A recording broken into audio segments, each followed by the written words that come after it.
السلام علیکم، میں مشتاق کرل۔ ہمارا ایک سلسلہ چل رہا ہے، میں انٹرنیشنل ریلیشن میں پولیٹیکل سائنس LLB کے جو ایک اہم پیپر ہے انٹرنیشنل لا، اس کے ہم مختلف آسپیکٹس پہ بات کر رہے ہیں، اور اس کی جو مین ویڈیوز ہیں وہ تیار ہو چکی ہیں۔ آپ ہماری پلے لسٹ میں جائیں تو آپ کو یہ ویڈیوز مل جائیں گی، جہاں سے آپ اپنے ایگزام کی تیاری کر سکتے ہیں۔ ایم اے اردو کے اسٹوڈنٹ چاہیں تو وہ ایم اے اردو کی پلے لسٹ میں جا کر اپنے پیپرز کی تیاری کر سکتے ہیں۔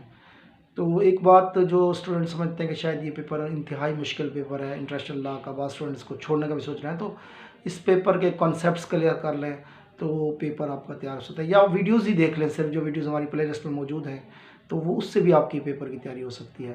آج ہم بات کرنے جا رہے ہیں، اس کا ایک ٹاپک ہے ایکسٹریڈیشن، ملزمان کی حوالگی کے حوالے سے۔ دو اسٹیٹس کے درمیان یہ ایک معاملہ جب اس طرح ہوتا ہے کہ جو ایک اسٹیٹ میں جرم کر کے دوسرا شخص جو ہے وہ دوسری اسٹیٹ میں چلا جائے، تو ایک اسٹیٹ ریکویسٹنگ اسٹیٹ ہوگی اور دوسری ریکویسٹڈ اسٹیٹ ہوگی، تو ان دو اسٹیٹس کے درمیان یہ ایکسٹریڈیشن کا جو قانون ہے وہ لاگو ہوگا۔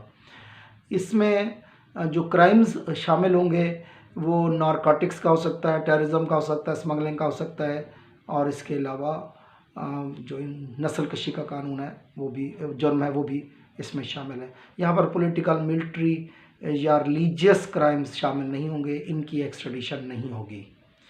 اب اس میں سب سے پہلے جو اس کی 6 شرائط ہیں، ان میں سے پہلی بات یہ ہے کہ وہ شخص ایکسٹریڈیٹیبل پرسن بھی ہو۔ تو اس کا ایکسٹریڈیٹیبل پرسن کا مطلب یہ ہے کہ اس شخص کا تعلق اس کنٹری سے ہو جو ریکویسٹنگ کنٹری ہے۔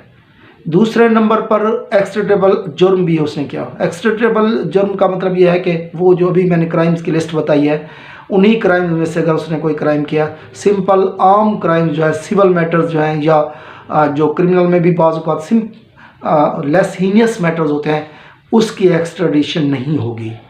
پھر تیسری بات یہ ہے کہ ایکسٹریڈیشن ٹریٹی بھی موجود ہو۔ ایکسٹریڈیشن ٹریٹی ان دو ممالک کے درمیان ہونا ضروری ہے۔ جس طرح ابھی ہم دیکھ رہے ہیں کہ نواز شریف کے حوالے سے ہمارا کوئی خاص ٹریٹی موجود نہیں ہے ہماری اور برطانیہ کے درمیان، تو ہمیں مشکل پیش آ رہی ہے۔ اور دوسری بات یہ ہے کہ وہ پولیٹیکل فگر بھی ہیں، تو پولیٹیکل فگر کی ایکسٹریڈیشن نہیں ہوتی۔ بہرحال دونوں ممالک کے درمیان ایکسٹریڈیشن کا جو ہے وہ لا موجود ہو۔ چوتھے نمبر پر یہاں پر آپ کو رول آف ڈبل کرمنالٹی کا بھی لا موجود ہو۔ یہ رول اس طرح ہے کہ وہ جس جرم کے حوالے سے ریکویسٹنگ کنٹری ڈیمانڈ کر رہی ہے، اس کا جو سزا ہے یا اس کی جو شدت ہے، اس ملک کے اندر بھی وہی ہو جو ریکویسٹنگ کنٹری کے اندر ہے، اور جس ریکویسٹڈ کنٹری ہے اس کے اندر بھی اس کی کیفیت وہی ہو۔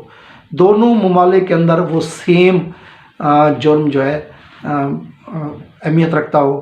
اسی کے ساتھ جو پرنسپل اسپیشلٹی ہے وہ یہ ہے کہ بعض اوقات آپ کسی اور جرم میں ڈیمانڈ کرتے ہیں اور بعد میں اس پہ جو پروسیڈنگ ہے وہ اور چلاتے ہیں، تو یہ بھی اس کے اگینسٹ چلی جائے گی کہ آپ جس جرم میں اس شخص کو حوالگی کر رہے ہیں، بعد میں اس پر مقدمہ بھی وہی چلائیں گے، سزا بھی وہی دیں گے۔ اور لاسٹ میں یہ ہے کہ آپ کے پاس سفیشینٹ ایویڈنس بھی موجود ہوں۔ جس شخص کی حوالگی کا مطالبہ کر رہے ہیں، اس کے حوالے سے، اس کے جرم کے حوالے سے آپ اس جو حکومت ہے، جس حکومت سے آپ طلب کریں، وہاں سے آپ ان سے ایک سفیشینٹ ان کو پروف دیں گے کہ یہ میں مطلوب ہے اور یہ اس نے جرم کیا ہے۔ بعض صورتوں میں وہ گورنمنٹ انکار بھی کر سکتی ہے ریفیوزل سے، اس میں نے آپ کو پہلے بتا دیا، جس طرح پولیٹیکل، ملٹری یا ریلیجس جرائم میں وہ گورنمنٹ نہیں دے گی، یا ان ممالک کے درمیان وہ ٹریٹی ہی موجود نہیں ہے۔ اور تیسری بات یہ ہے کہ وہ ڈبل کرمنالٹی والی بات نہیں ہے۔